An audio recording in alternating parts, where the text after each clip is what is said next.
Bonjour à tous. Voilà quelques images pour illustrer ces propos. Donc les prématurés sont de mieux en mieux soignés.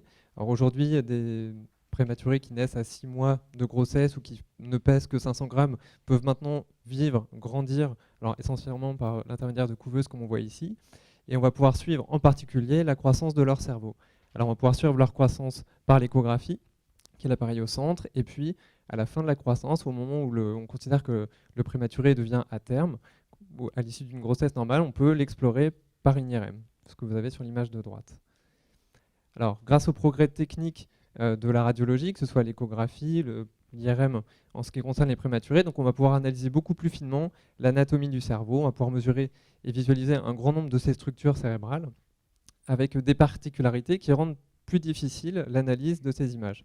Alors on voit il y a déjà un problème de taille parce que les prématurés sont plutôt petits, la taille du cerveau est petite, les tailles des structures qu'on veut analyser sont également beaucoup plus petites. Vous avez un exemple ici d'échographie sur la gauche, au milieu une image d'IRM de cerveau avec une couleur, un aspect de ces images qui est vraiment particulier pour la période de ces nouveau-nés, qui est avec l'image de droite, qui est celle d'un enfant de 2 ans, où on voit que pour un cerveau a priori identique, on a des images très différentes.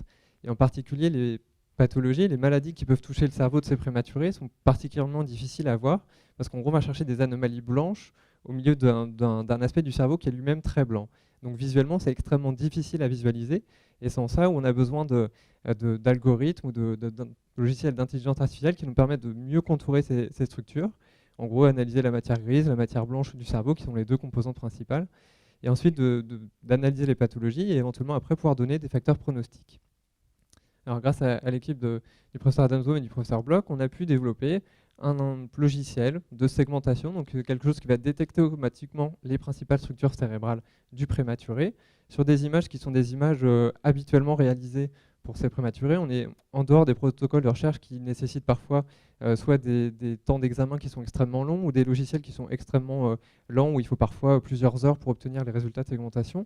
Là, l'idée, c'était d'avoir un outil qui soit utilisable au quotidien par les radiologues pédiatres, pour avoir ces détections de composants du cerveau, leur taille, et éventuellement avoir des informations plus précises quantitatives, donc savoir des chiffres de valeurs de données sur les anomalies qu'on peut voir, qui peuvent être détectées automatiquement, qui sont beaucoup plus fiables que ce qu'on peut voir visuellement en tant qu'humain.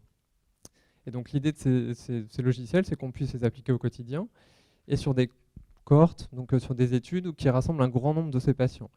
Donc il y a une grande cohorte nationale où il y avait plus de 500 nouveau-nés prématurés qui ont été inclus, où il y a eu une IRM qui a été réalisée et un suivi prolongé. L'idée, c'était d'appliquer par exemple ce logiciel de segmentation sur cette cohorte et d'essayer de voir si on retrouvait des facteurs pronostiques entre la taille, pour faire simple, de la matière grise du cerveau et le développement de ces anciens prématurés à l'âge de 2 ans. Et on voit, alors c'est un petit peu schématique, mais dire plus il y a de matière grise, meilleur est le développement neurologique du prématuré. Plus il y a de matière blanche, meilleur est le développement neurologique du prématuré. Et à l'inverse, plus il y a de liquide, moins potentiellement c'est bon pour l'enfant.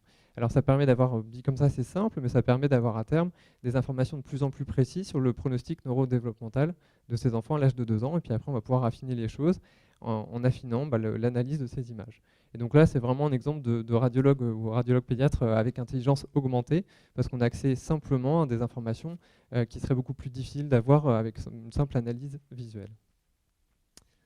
Et donc le challenge, c'est de prédire l'avenir de ces enfants grâce à l'imagerie en période néonatale. Je vous remercie.